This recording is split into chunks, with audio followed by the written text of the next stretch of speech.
Merci Yann, on se retrouve tout à l'heure pour le journal de 22 h. Encore une fois, on ira d'abord à New York et à 22 h 30, on ira en Afghanistan. Mais pour la présente, eh bien, on ouvre la première partie de ce 21-23, vous l'avez compris, édition spéciale consacrée à la libération de Cécile Collaert et Jacques Paris de leur prison d'Evin à Téhéran. C'est l'information de la soirée, on l'a appris il y a un peu plus d'1h30. On va en parler sur ce plateau avec vous Thierry Coville. Bonsoir, vous êtes chercheur à l'IRIS, spécialiste de l'Iran, Bertrand Galichet, on vous retrouve, grand reporter spécialiste des relations internationales, Romain Boutilly, vous êtes grand reporter pour Envoyé spécial, on va voir les extraits de vos documentaires, vous avez été un des premiers, Envoyé spécial a été la première émission en prime time à évoquer le sort des otages en Iran, et puis nous serons par visio avec Bernard Féland. Bonsoir Bernard, vous êtes ancien prisonnier en Iran en 2022, vous nous raconterez aussi tout ce que vous avez vécu et ce que vous inspire cette libération aujourd'hui de Cécile Collaert et Jacques Paris. Libération, mais pas complètement libre. C'est quand même l'information aussi de cette soirée. On va juste, pour entrer dans le vif du sujet, dans le vif des débats, écouter ce que disait Jean-Noël Barrot, le ministre des Affaires étrangères, il y a quelques minutes sur le plateau de Léa Salamé aux 20 h. Vous allez voir, tous les mots sont bien calibrés et on va décoder ça juste après. Ils ne peuvent pas quitter le territoire iranien à l'heure où on se parle. Ils sont en sécurité à l'ambassade et nous n'allons relâcher aucun effort pour obtenir leur libération définitive et leur retour en France. C'est une nouvelle très positive ce soir que nous accueillons avec le président de la République, mais c'est une première étape vers cette libération définitive. Première étape, et pour être tout à fait complet, regardez ce tweet également, ce post sur X du ministre de Jean-Noël Barrot. Voilà, Cécile Collaert et Jacques Paris sont enfin sortis de prison. Ils sont en sécurité à la résidence de France, c'est-à-dire la résidence de l'ambassadeur de France à Téhéran, dans l'attente de leur libération définitive. Donc, on comprend bien que c'est la raison pour laquelle ils ne sont pas dans l'avion, ce qui arrive régulièrement. On a tous, sur ce plateau, déjà vécu des dénouements heureux avec des libérations d'otages. Et puis, leur libération est annoncée. Ils sont déjà à l'aéroport ou déjà dans l'avion. Ils ont quitté l'espace aérien du pays où ils étaient détenus. Et c'est là qu'on annonce leur libération. Ce n'est pas ce qui s'est passé ce soir. Est-ce que vous pouvez nous expliquer un petit peu cela, Bertrand, et puis ensuite Thierry, et puis Romain? Bien, il y a une hypothèse, c'est que cette Iranienne qui a été arrêtée en France pour propagande islamiste en février dernier et qui a été récemment libérée et sous contrôle judiciaire. Voilà, Madi Al-Sandiari, on voit sa photo à Lyon. On va y revenir au cours de cette émission, mais effectivement, voilà. Voilà, qui est peut-être la clé, en fait, de cette libération des 2 otages français retenus à Téhéran. Et donc, on va voir comment ça évolue. Si elle peut rentrer en Iran, à Téhéran, dans les prochains jours, dans les prochaines semaines, ou s'il faudra attendre son procès qui est prévu pour le début de 2026. Donc, si effectivement c'est cette hypothèse-là qui est privilégiée, ça veut dire que peut-être Cécile Collaert et Jacques Paris, peuvent encore attendre quelque temps dans cette résidence de l'ambassadeur de France. Je connais bien les lieux, parce que j'y suis déjà allé pour des reportages en Iran, et j'avais été reçu à l'époque par l'ambassadeur. Mais c'est évidemment, c'est ce que dit Jacques Barrot d'ailleurs, c'est un endroit sécurisé. Ça veut Jean-Noël Barrot. Jean-Noël Barrot, pardon, qui a été donc qui dit voilà, ils sont en sécurité, ça veut dire qu'ils ne sont pas complètement libres effectivement, et que leur sort est réclame encore de la prudence. C'est ce qu'on entend en fait dans les propos du ministre ce soir. Thierry Coville et puis Romain, puis on ira voir Bernard Féland également. Ce que disait Bertrand, ils sont à la résidence de l'ambassadeur de France. L'ambassadeur de France, il est protégé, notamment par des gendarmes, je crois, dans la diplomatie, des militaires. Donc, quand Jean-Noël Barrot dit qu'ils sont en sécurité, c'est cela. Les Iraniens ne vont pas revenir, donner l'assaut à la résidence de France pour les recapturer sous un prétexte judiciaire ou un autre. Non, là, je pense que c'est un geste significatif. Alors, effectivement, il faut toujours être très prudent dans ce type d'affaires, mais je pense que c'est un geste significatif, que le fait que les Iraniens aient accepté qu'ils sortent de prison. Alors, on va voir quand est-ce qu'ils pourront revenir sur le territoire français. Je pense que c'est un geste très significatif de la part de l'Iran, et on voit mal un retour en arrière, c'est la question que vous posez. Donc je pense que c'est, voilà, on va dire c'est une étape significative. Alors ensuite, on verra quand est-ce que vous disiez, quand est-ce qu'ils pourront revenir en France, mais je pense que c'est un geste très important. Avant de venir à vous, Bernard Felland, parce que je voudrais que vous nous rappeliez les conditions de votre libération, justement, on va en parler avec vous, et avec d'abord Romain Boutilly. Vous avez fait deux documentaires pour notre émission Envoyé spécial sur les otages et les prisonniers français en Iran. Racontez-nous d'abord le premier reportage que vous faites, qui va notamment parler de la libération de Bernard Felland, qui est avec nous. Ça se passe dans des conditions différentes de ce qu'on voit ce soir pour Cécile Collère et Jacques Paris, et y compris dans des conditions un peu particulières ici pour France Télévisions, parce que vous avez un reportage, vous avez réalisé votre documentaire, il est prêt à être diffusé, c'est un jeudi soir. Qu'est-ce qui se passe ? Alors, on avait bouclé ce reportage d'une 30aine de minutes qu'on avait commencé début 2023, où on avait rencontré toutes les familles d'otages. À l'époque, il faut savoir que cette problématique, elle passait sous les radars médiatiques. Il y avait Benjamin Brière et Bernard Felland qui étaient détenus, mais les familles d'otages s'exprimaient très peu, gardaient le silence à la demande notamment du Quai d'Orsay. Et on devait diffuser ce reportage, et on a appris la veille que Benjamin Brière et Bernard Felland allaient être libérés. Et pour ne pas interférer dans la fin des négociations, on a différé la diffusion du reportage de 24 heures. Donc c'est vous dire que le contexte là qu'on vit aujourd'hui avec Cécile et Jacques, il est très particulier. C'est que, à la différence de Louis Arnaud, un autre otage qui a été libéré, ou de Benjamin Brière et Bernard Felland, il semble que les négociations n'aient pas totalement abouti, ce qui nous invite et nous incite à la grande prudence, puisque manifestement les discussions ont encore lieu sur des monnaies d'échange. Alors, on va voir justement, et juste après on ira voir Bernard Felland, on va voir un extrait de votre reportage, donc à l'époque en mai 2023, votre reportage Romain, et on en parle juste après. En mai 2022, Cécile Collère visite pour la première fois l'Iran aux côtés de son compagnon Jacques Paris, un professeur à la retraite, dont la famille refuse que nous diffusions son visage. L'Iran, c'est vraiment un pays qu'elle avait envie de découvrir. Par sa richesse culturelle, historique, parce que le peuple iranien a très bonne réputation.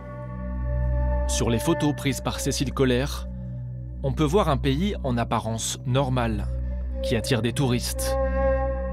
À cette époque, aucune manifestation anti-régime. Un des derniers messages qu'elle m'a envoyé, c'est ce pays est vraiment incroyable. Et moi, je lui ai répondu, j'ai hâte que tu me racontes tout ça quand tu reviendras. Mais le 7 mai, alors que le couple s'apprête à embarquer sur leur vol retour à l'aéroport de Téhéran, ils sont brusquement arrêtés par les services de renseignement iraniens. C'est ma mère qui m'a envoyé un SMS. En fait, je sors de réunion, je prends mon téléphone et je vois un message de ma mère m'annonçant que ma sœur et son compagnon sont en prison. À partir du moment où elle a été arrêtée jusqu'au 6 octobre, on n'avait aucune nouvelle d'elle. Et voilà, donc il y a cette vidéo terrible qui sort le 6 octobre. Aucune preuve de vie pendant 5 mois, jusqu'à cette vidéo.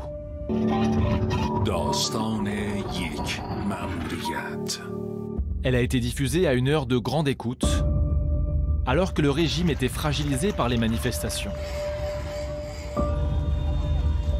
La télévision d'État iranienne présente Cécile Collère et son compagnon comme 2 espions envoyés par la France pour déstabiliser le pouvoir iranien. Il arrive parfois de croiser des personnes dont l'histoire ne colle pas avec leur apparence physique ordinaire. C'est le cas de ce couple de Français. Ils auraient très bien pu être de simples touristes étrangers venus en Iran pour visiter les monuments historiques. Je suis Cécile Collère, je suis agent de renseignement et opérationnel à la DGSE. Mon nom de code est Cécile Diriclen. Je m'appelle Jacques Paris. J'ai été recruté par la DGSE en 2000. La première chose que je vois, c'est ma sœur qui fait de faux aveux. Donc moi, ça a été un choc terrible. Mais vraiment, enfin, c'était horrible. Et en fait, moi, j'ai tout de suite compris ce qui se passait. J'ai tout de suite compris que c'était des faux aveux qui lui avaient été extorqués. Dans ce reportage, on peut voir que le couple de Français a été suivi à la trace par les renseignements iraniens et filmé à leur insu pendant leurs 10 jours de voyage. Cécile Collère et Jacques Paris ont également été extraits de leur cellule pour être placés dans un décor d'appartement, servant à mettre en scène leur confession filmée. été invité. Régulièrement, la télévision d'État diffuse ce genre d'aveu sous la contrainte.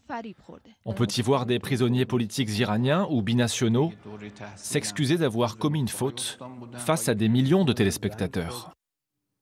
Romain, juste avant de retrouver Bernard Féland, quand on voit ces images, c'est sidérant. Donc on voit que pendant 10 jours, les services de renseignement iraniens les ont pistés, les ont filmés. Ça, c'est la particularité du cas de Cécile Coller et Jacques Paris. À la différence des autres otages français détenus depuis 2-3 ans, eux, il semblerait qu'ils aient été victimes d'une mise en scène. Ils ont été surveillés par les services de renseignement dès leur arrivée en Iran. C'est vrai que c'est un couple. On a affaire à un couple à la différence des autres otages. Donc il y a un moyen de pression sur eux et ils ont peut-être à l'époque commis une forme d'imprudence en rencontrant des syndicalistes, puisqu'ils sont eux-mêmes syndiqués en France, qui sont, semble-t-il, impliqués dans des manifestations. Ils sont enseignants et ils viennent s'enquérir dans la situation en Iran. Ils parlent avec des amis syndicalistes. Dans d'autres pays, ça ne poserait aucun problème. En Iran, c'est considéré comme sensible. Et ils vont tomber dans un piège, en quelque sorte, puisqu'ils vont être suivis et ils sont arrêtés à l'aéroport et on va leur infliger ces aveux forcés qui sont filmés, sans doute aux mains des services de renseignement iraniens qui, comme on le voit, ont l'habitude de faire ça. Et c'est vrai que ça rend leur cas très particulier. On les accuse d'abord d'être des espions de la DGSE au service de la France et ensuite au service du Mossad. C'est ce qui fait que leur cas, il est très sensible, Cécile Coller et Jacques Paris. Bernard Féland, justement, alors vous, à cette époque-là, Romain Bouty, vous parlez déjà de Bernard Féland dans votre documentaire, et c'est justement parce que votre libération, Bernard, arrive le jour où doit être diffusé le documentaire que Envoyé spécial décide de décaler de 24 heures la diffusion pour ne pas mettre en péril votre retour en France. Racontez-nous ce que vous avez vécu, c'est un petit peu ce que vivent en ce moment Cécile Coller et Jacques Paris. Pas tout à fait, puisqu'ils ne sont pas dans l'avion, mais racontez-nous comment ça s'est passé pour vous, cette libération. Le 11 mai, j'étais libéré de prison avec Benjamin Brière. On rencontre l'ambassadeur de France et il nous a emmenés à l'hôpital privé. Mais on était tous très inquiets.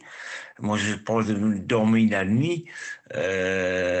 Si des Iraniens allaient débarquer de l'hôpital, nous prendre, même le petit déjeuner le matin suivant, c'était un peu stressant. Jusqu'à l'aéroport, tout, j'imagine. Pour moi, tant qu'ils ne sont pas dans l'espace aérien extérieur d'Iran, ils ne seront pas libérés. Ça peut durer des semaines là-bas, je pense pas, mais j'espère que ça se termine bien pour eux. Mais c'est très stressant. Moi, je me souviens du vol entre Mashhad, où j'étais en prison, et la frontière iranienne. Le pilote a dit il y a 28 minutes avant qu'on quitte l'espace aérien. Et j'ai été tendu comme Benjamin et le reste du personnel. On peut savoir là, ils sont à l'ambassade. Quand est-ce que les Iraniens disent à le gouvernement français, dans 15 jours, dans un mois, et où est-ce qu'ils ont dit, s'ils veulent libérer l'Iranienne, on vous les envoie. Pourquoi cette étape de l'ambassade? Je trouve ça assez bizarre.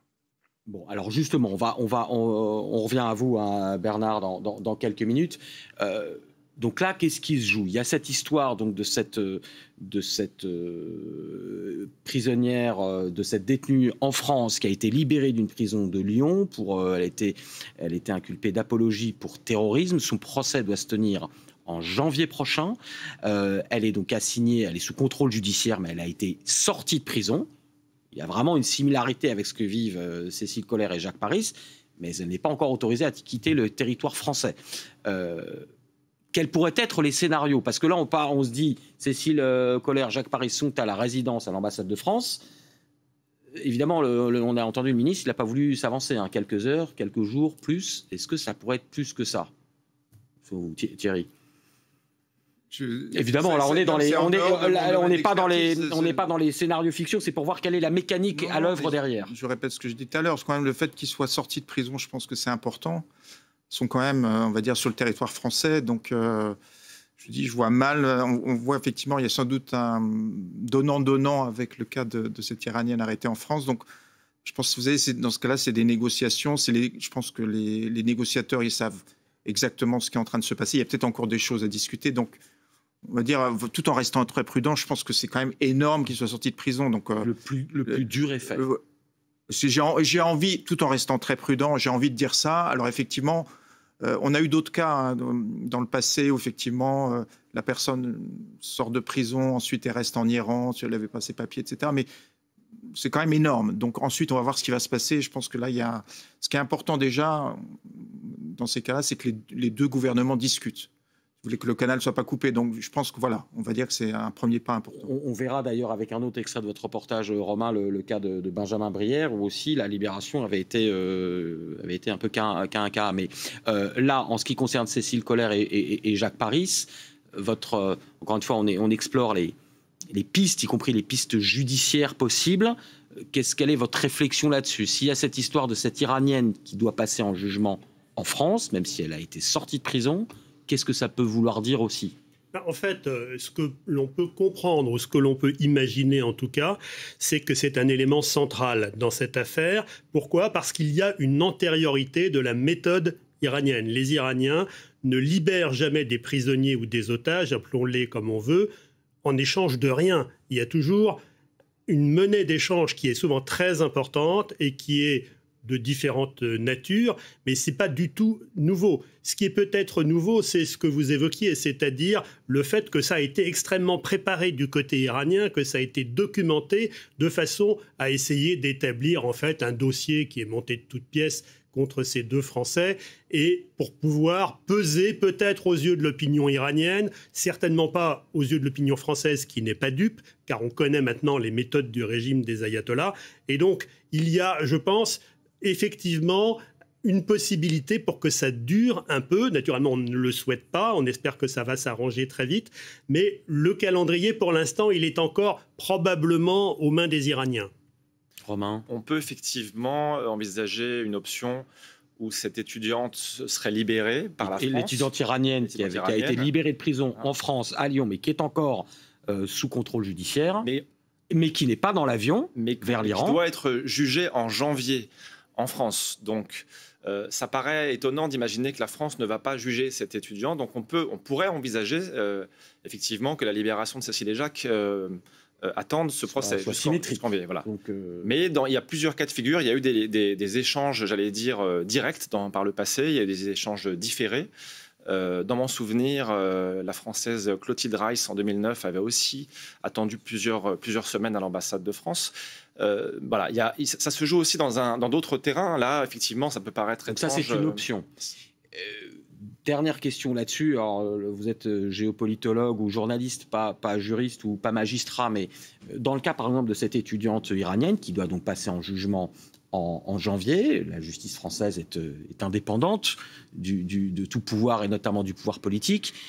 Mais une fois que ça s'est dit, il y a la réalité des négociations, il y a les impératifs. Est-ce que ça se gère à un autre niveau? Est-ce que pour cette étudiante iranienne, s'il y a des négociations entre les ministères des Affaires étrangères français et iraniens ou entre présidents au niveau de Macron, eh bien, le pouvoir politique français peut dire à des magistrats, écoutez, là, c'est un cas de force majeure, c'est un cas pour la nation, donc, eh bien, elle sera peut-être jugée, mais elle n'est pas condamnée, elle est libérée. Oui, et il y a des exemples qui sont pas forcément en France, mais qui concernent des pays d'Europe. Je pense notamment à ce diplomate iranien qui était impliqué dans une tentative d'attentat contre les Moudjahidines du peuple en 2018, qui s'est fait prendre ensuite en Belgique, qui a été jugé et lourdement condamné à Anvers, et qui, après sa condamnation, a été échangé contre un ressortissant belge qui lui-même avait très opportunément été arrêté au lendemain de la condamnation de ce diplomate iranien, condamnation qui n'était pas reconnue par Téhéran. Et il y a eu ensuite, très discrètement, une libération de ce diplomate iranien qui aurait dû purger des années de prison, et ensuite la libération de ce ressortissant belge. Donc vous voyez, il y a en fait beaucoup de précédents qui font penser qu'on va assister à une forme d'échange tôt ou tard. Eh ben, c'est exactement, on va voir un autre extrait d'un autre de vos documentaires, Romain Bouty. Celui-là, c'est un documentaire de 2024. Et notamment, on parle ça, vous expliquez cela, c'est-à-dire voilà, cette réelle politique, ce donnant-donnant entre deux pays, entre deux puissances, pour régler la question des prisonniers ou des otages. On regarde l'extrait de votre reportage, Romain, et on en parle juste après. Donc, on est en 2024. Les Français ont-ils fait partie d'un échange plus large, négocié au niveau européen? Le 12 mai 2023, Benjamin Brière et Bernard Féland sont libérés, officiellement pour raisons humanitaires d'après la France. Mais 2 semaines plus tard, après plusieurs mois de négociations, la Belgique parvient à faire libérer l'humanitaire Olivier Van de Castel. Une semaine après, un Danois et 2 Irano-Autrichiens sont eux aussi libérés. 4 otages officiellement libérés en échange d'un diplomate iranien, Assadollah Assadi. L'homme, qui est en réalité un espion expert en explosifs, a été arrêté en France en 2018 alors qu'il préparait un attentat contre des opposants iraniens réunis en congrès à Villepinte. Condamné à 20 ans de prison pour terrorisme par un tribunal belge, il a finalement été libéré et remis à l'Iran le 26 mai 2023.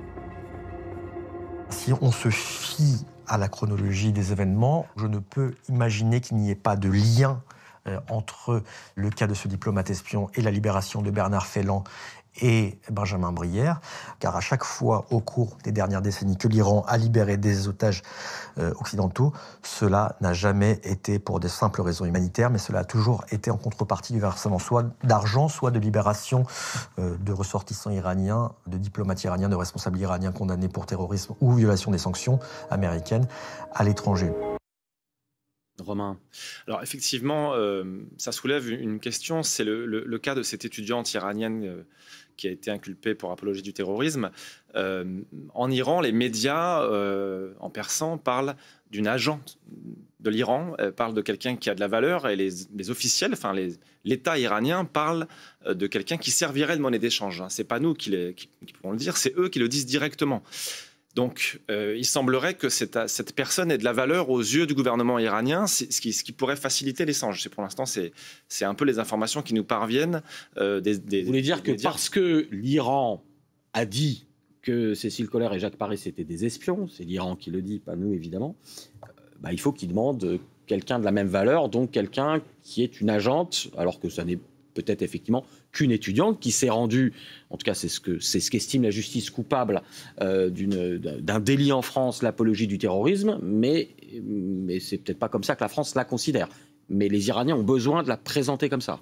Exactement. Mais comme on n'est jamais dans les coulisses de ce genre de négociation, on peut aussi envisager que les discussions se passent à un autre niveau. On sait que l'un des dossiers sur lesquels la France discute avec l'Iran, c'est le nucléaire. Ça peut être le dégel des avoirs. Il y a d'autres sujets très, très délicats, en plus d'échanges d'otages, qui vont être discutés, j'imagine, pendant ces prochaines semaines. Bernard Féland, vous êtes toujours avec nous. On parlait de vous, justement, dans le sujet de Romain. Est-ce que, question très, très candide, mais est-ce que vous savez si vous avez été libéré en échange? Alors, on a parlé de cet Iranien qui était détenu notamment en France, mais à la demande aussi de la Belgique. Mais est-ce que vous savez s'il y a eu d'autres choses dans votre libération? Vous êtes franco-irlandais. Est-ce que la France, l'Irlande sont intervenus d'autres manières? Qu'est-ce que vous savez? Moi, j'ai été reçu par le ministre des Affaires étrangères irlandais à Dublin avec mon mari et ma famille. Et là, c'était clairement expliqué que l'Irlande devait ouvrir une ambassade en Iran. Ils avaient dit non, on n'ouvre pas. Et lors de la discussion à Téhéran avec les diplomates et les gens du ministère, les Iraniens ont clairement dit quand est-ce que vous allez ouvrir l'ambassade? Et la réponse des Irlandais, il y a un roadblock, et cette roadblock s'appelle Bernard. Donc ça, c'est pas réglé, nous ouvrons pas l'ambassade. Donc encore, les Iraniens ont marchandé pour l'ouverture de l'ambassade. Voilà, un donnant-donnant. C'est toujours, ils font rien pour rien. Toujours un donnant-donnant, c'est ce qu'on disait. Voilà, une libération contre ouverture d'une ambassade. Juste pour finir sur cet aspect-là, l'Iran, tout à l'heure, quelques minutes avant le début de l'émission, dit Cécile Collère et Jacques Paris sont en libération conditionnelle. Ils ont été libérés sous caution. Sous caution, ça veut dire que, normalement, une libération sous caution, j'allais dire presque à l'américaine, on paye, on donne de l'argent et puis on est libéré.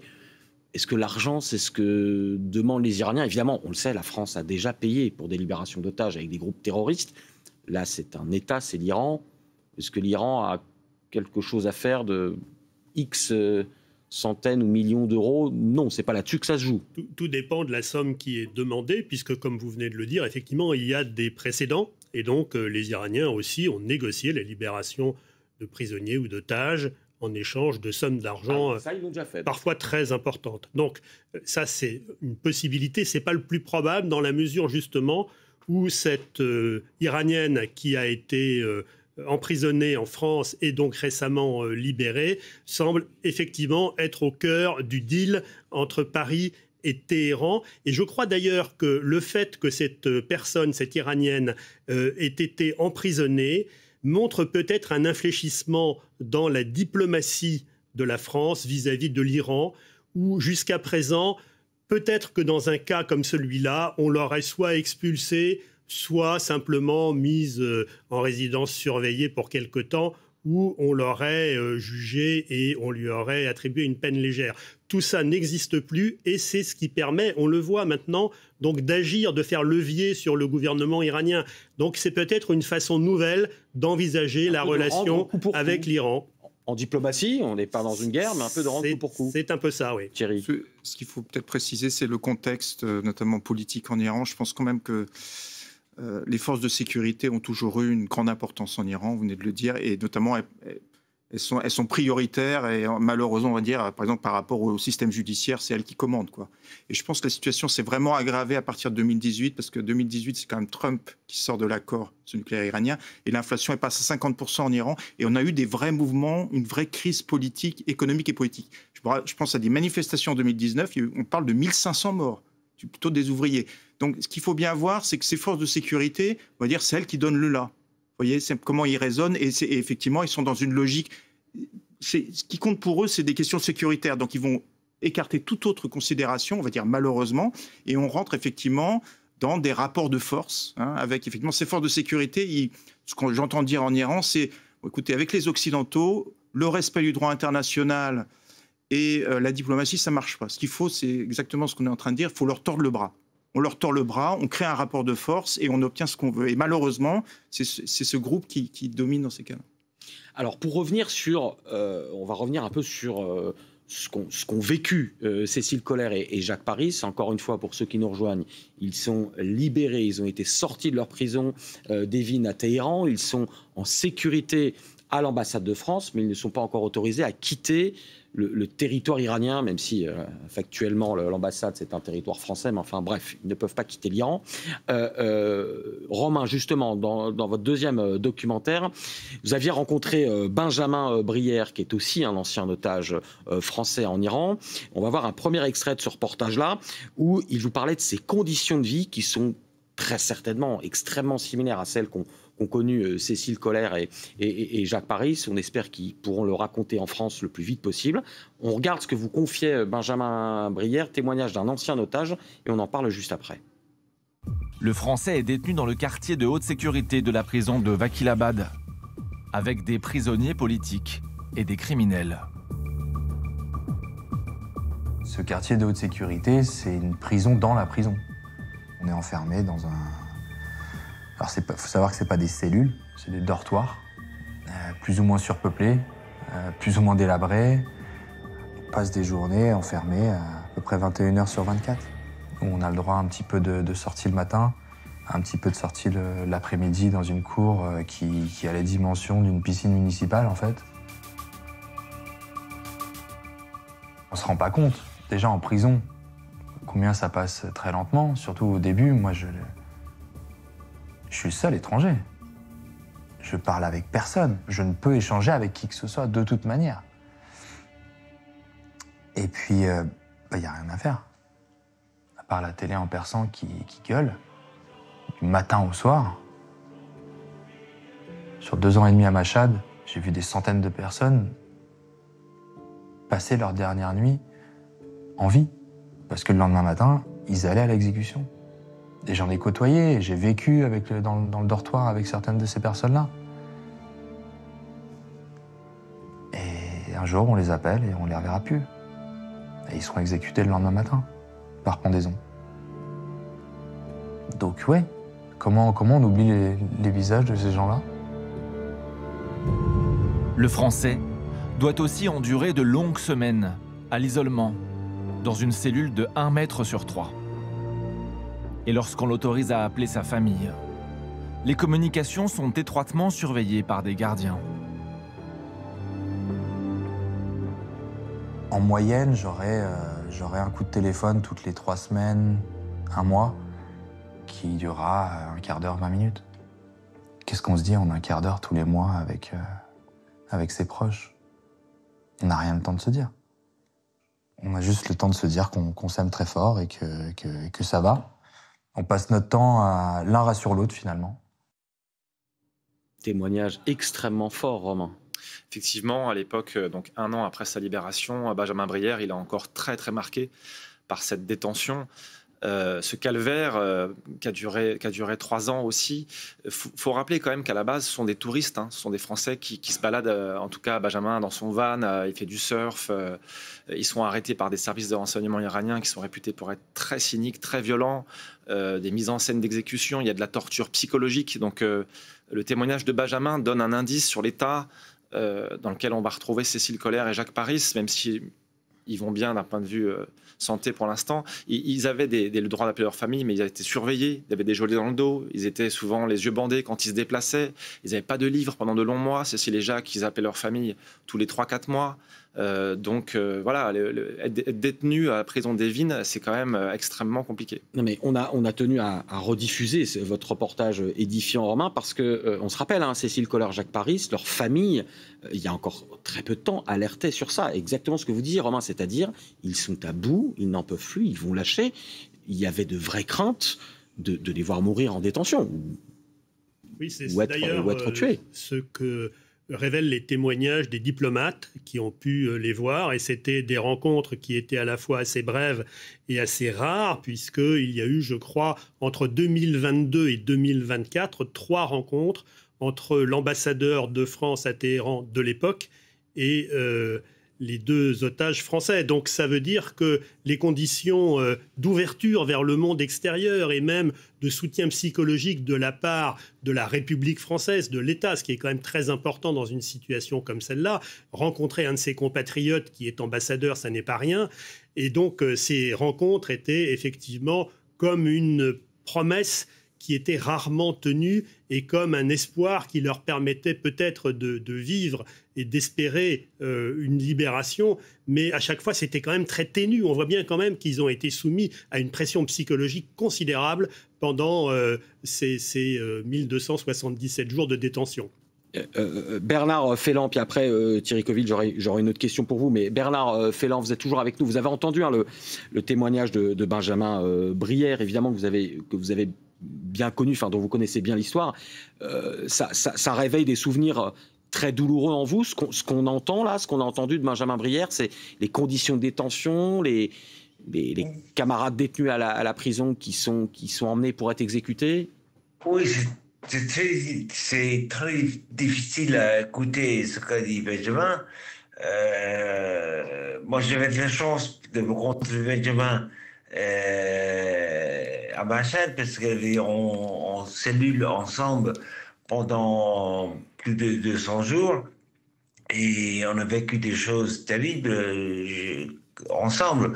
Et oui, c'est très dur, mais Jacques et Cécile, c'est pire, je pense, parce que ils étaient isolés beaucoup plus, ils avaient peu de contact avec la famille.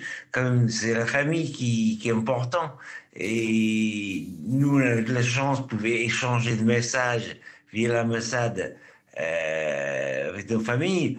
Les téléphones, comme dit Benjamin, c'était très très rare. Mais Jacques et Cécile, c'est pire. C'était pire. Thierry Coville, c'est vraiment j'allais presque dire une culture d'État en Iran. Il y a d'autres pays dans le monde qui sont comme ça, mais on a vraiment l'impression que l'Iran est devenu vraiment maître de ce jeu sordide de détention d'otages ou de prisonniers occidentaux, de pression psychologique. Romain disait, c'est très abouti. C'est pas improvisé. J'irai pas jusque-là, mais c'est vrai qu'il y a déjà l'épisode de la prise d'otage de l'ambassade des États-Unis juste après la révolution iranienne. Mais je dirais qu'après, il y a eu un certain nombre de cas. En 79. 79. Il y a eu un certain nombre de cas, effectivement, et l'Iran demandait toujours une contrepartie ou la libération d'un prisonnier iranien ou le versement d'une somme d'argent. C'est pour ça que j'ai essayé de parler du contexte. Ça a toujours existé, mais je pense qu'il y a eu une accélération. Je vous dis vraiment, on sent bien, si vous voulez, le contexte est quand même devenu très, très socialement instable en Iran, je vous expliquais, et le régime, si vous voulez, il y a un certain nombre de conseillers autour de Guide, et je pense que ceux qui représentent les forces de sécurité, notamment les Pasdaran, ont pris le pas sur les autres. Oui, c'est pour ça que j'allais vous demander. On dit que l'Iran aujourd'hui se transforme d'une théocratie religieuse en plutôt entre un appareil militaire parce qu'il doit sa survie. Alors attention, déjà à partir de 2018, il y a effectivement le risque de déstabilisation interne. Donc effectivement, je pense que les forces de sécurité sont obsédées par ça. Bon, il faut aussi se rendre compte qu'on parle d'un pays qui vient de sortir d'une guerre. Donc effectivement, on va dire... Et où la population est majoritairement, je ne dis pas toute la population, on sait qu'il y a des fidèles du régime, enfin la population est quand même très majoritairement contre le régime en place. Alors c'est plus compliqué que ça, parce que justement, à cause de la guerre, on a observé vraiment un sursaut nationaliste en Iran. Et donc, je vais dire que je pense que le régime... alors, il faut être très prudent. Je vois le régime avec un soutien plus fort, c'est une conséquence non prévue de la guerre, plus fort du fait de cette guerre, du fait du nationalisme. Ce qu'on entend beaucoup en Iran... On parle de la guerre avec Israël. Avec Israël. Ce qu'on entend beaucoup en Iran, c'est qu'effectivement, on va dire, il y a toute la classe moyenne éduquée qui n'est pas d'accord avec le régime et dit... C'est pas la République islamique qui a été attaquée, c'est l'Iran. Donc effectivement, on a un sursaut nationaliste en Iran. Et le régime je pense, a même été surpris par ce sursaut nationaliste. Et il essaye de voir comment il peut instrumentaliser ça. Et on voit beaucoup de références maintenant, même dans les fêtes religieuses de Muharram. Vous savez, ils commémorent le martyre de l'imam Hussein en se flagellant, etc. Ils ont introduit des chants nationalistes, qui même pour les religieux, ce qui était inconcevable. Donc on voit bien que le régime est en train de jouer sur ce nationalisme, et c'est quand même un pays qui sort de guerre. Et c'est un pays, on ne sait pas en Iran, la majorité des gens pensent, la population et le régime, que la guerre pourrait recommencer d'un jour à l'autre. Donc effectivement, cette ambiance sécuritaire, avec en plus l'idée qu'il y a eu quand même des failles dans les services de sécurité, une grande influence, notamment beaucoup des véritables espions israéliens, je pense qu'il y a vraiment ce dont on parlait, ce contexte sécuritaire, c'est encore amplifié du fait de cette guerre. Et on le sait d'ailleurs souvent, en cas de guerre, des populations même oppressées se ressoudent autour de leurs dirigeants quand il y a des guerres. C'est un phénomène effectivement assez classique.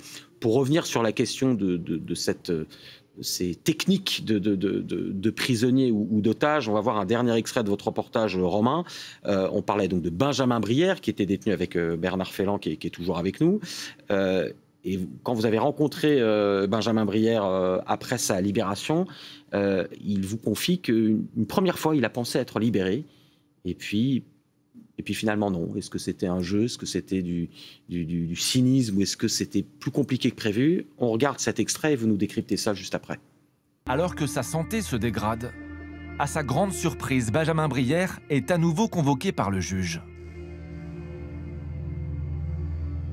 Je suis acquitté, blanchi de tout crime. Et il y a un ordre libératoire qui est envoyé à la prison. On lui demande de préparer ses affaires. Benjamin Brière s'apprête à retrouver sa liberté. Je suis arrivé à 1 mètre de la sortie. Et il y a un mec des gardiens de la Révolution qui m'a tapé sur l'épaule, qui m'a dit de retourner en cellule. Voilà. Le Français va devoir encore patienter 4 mois. 4 mois après ce faux espoir. Alors, est-ce que vous avez une réponse à ça? Est-ce que c'était vraiment un jeu sadique de chat et de la souris et il repart en cellule? Ou est-ce que c'est parce que les libérations, ce que disait Thierry, c'était à tous ces niveaux, le politique, le militaire, les gardiens de la Révolution, la diplomatie, c'est plus compliqué? C'est difficile d'avoir une réponse précise à ce qui s'est passé avec Benjamin Brière. A priori, les négociations sont menées par les gardiens de la Révolution, notamment s'agissant du sort des otages. Donc cette affaire ne se joue pas devant une cour de justice. Là, Benjamin avait été condamné, Louis Arnault a été condamné aussi, comme Cécile et Jacques, à 21 ans et 17 ans, mais ce ne sont pas les magistrats iraniens qui décident de la libération des otages. Donc là, dans ce cas-là, Benjamin, lui, est sûr et certain d'avoir reconnu un gardien de la Révolution qui lui met la main sur l'épaule et qui lui dit « c'est fini, on retourne, on n'a pas trouvé un terrain d'entente avec les Français ». Donc c'est pour ça qu'il faut rester très prudent ce soir et que Cécile et Jacques ne sont pas encore dans l'avion, ne sont pas encore rentrés. Les discussions continuent. Les gardiens de la Révolution, pour nos téléspectateurs, ce sont vraiment c'est vraiment le bras armé du régime. C'est les fidèles de la Révolution de 1979, et c'est des militaires. Ils ont été créés pour ça. Leur nom gardien de la Révolution, c'est une armée, on va dire, il y a un contenu idéologique. Il y a deux armées en Iran. Il y a l'armée traditionnelle, les Artesh, et les Pasdaran. Et les Pasdaran, effectivement, ils ont un sens du devoir. Leur idée, c'est vraiment préserver les acquis de la Révolution iranienne. Et je pense qu'ils ne rendent, d'après la constitution iranienne, ils ne rendent pas de compte au président. Ils rendent de compte directement au guide. Donc, effectivement, au guide suprême. Au guide suprême. Qui est vraiment qui est le chef de l'Iran. Qui est le chef de l'Iran. Donc, effectivement, c'est l'armée, on va dire, qui a une composante idéologique très forte en Iran, tout à fait. Oui, on dit souvent que les gardiens de la Révolution, c'est en fait un État dans l'État. Mais pour revenir sur les questions justement de qui décide pour les otages ou pour les prisonniers, et dans cette relation avec la France, c'est une relation asymétrique puisque en France, nous sommes dans un régime démocratique avec une justice indépendante, et en Iran, c'est un régime théocratique où finalement, il y a un pouvoir central qui est celui des gardiens de la Révolution, qui est plus ou moins parallèle avec celui des religieux, et qui, finalement, décide de l'essentiel. Donc, c'est ça qui fait que la relation... C'est une des raisons qui font que la relation avec l'Iran est particulièrement compliquée. En tout cas, juste dans les dernières minutes qui nous restent, et pour tous les téléspectateurs qui nous rejoignent donc sur cet événement de la soirée, la libération, la sortie de prison de Cécile Kohler et Jacques Paris, je voulais aussi vous faire réagir à ce qu'avait dit justement le ministre iranien des Affaires étrangères il y a quelques semaines. Donc, l'interview que vous allez voir date d'il y a quelques semaines, mais on sent qu'effectivement, quelque chose était en train de se préparer. On l'écoute et vous réagissez après. Nous avons mené de nombreuses actions. Je peux dire que nous sommes arrivés au point où un accord sur l'échange des prisonniers français en Iran approche maintenant de sa phase finale. Alors là, ça fait écho à ce que vous disiez, Thierry, c'est que même s'ils ne sont pas en France, Cécile Kohler et Jacques Paris, le plus gros, enfin sans doute le plus gros pas a été fait, mais on voit que ça fait, de toute façon, ça fait des années que la diplomatie française est à l'œuvre, qu'on imagine que ces derniers mois, ces dernières semaines, les tractations se sont amplifiées, mais c'est un travail d'hyper longue haleine. Si vous voulez, dans ces cas-là, d'après ce qu'on sait, la pire des solutions, c'est quand les pays passent leur temps à s'insulter et ne se parlent pas. Donc, il faut féliciter la diplomatie française, et c'est dur, hein, notamment avec des pays avec les options sécuritaires qui jouent le rapport de force. Donc, ce qui est très important, c'est de maintenir le contact. Et là, il faut féliciter effectivement la diplomatie française, même dans des conditions difficiles, il a maintenu le contact. Je voulais simplement préciser sur qui dirige l'Iran, d'après ce qu'on sait. Je ne sais pas qui a la réponse à cette question. Depuis la guerre avec Israël, manifestement, il y a une instance qui ressemble à celle qui est aux États-Unis, c'est ce qu'on appelle le Conseil de sécurité nationale en Iran, qui est le secrétaire général, c'est Ali Larijani. Il y a beaucoup de sécuritaires là-dedans et des membres du bureau du guide, qui est un vrai gouvernement. Le guide, il va donner son aval, mais c'est vraiment là que les décisions sont prises, effectivement, et on voit très bien la priorité qui est donnée à la sécurité nationale dans la façon dont on travaille l'Iran. Le mot de la fin, pour résumer, pour les téléspectateurs qui nous rejoignent, Cécile Kohler, Jacques Paris, ils ne sont pas encore en France. Une étudiante iranienne qui était inculpée d'apologie du terrorisme a été libérée de prison en France. Elle n'est pas encore jugée, elle le sera en janvier prochain.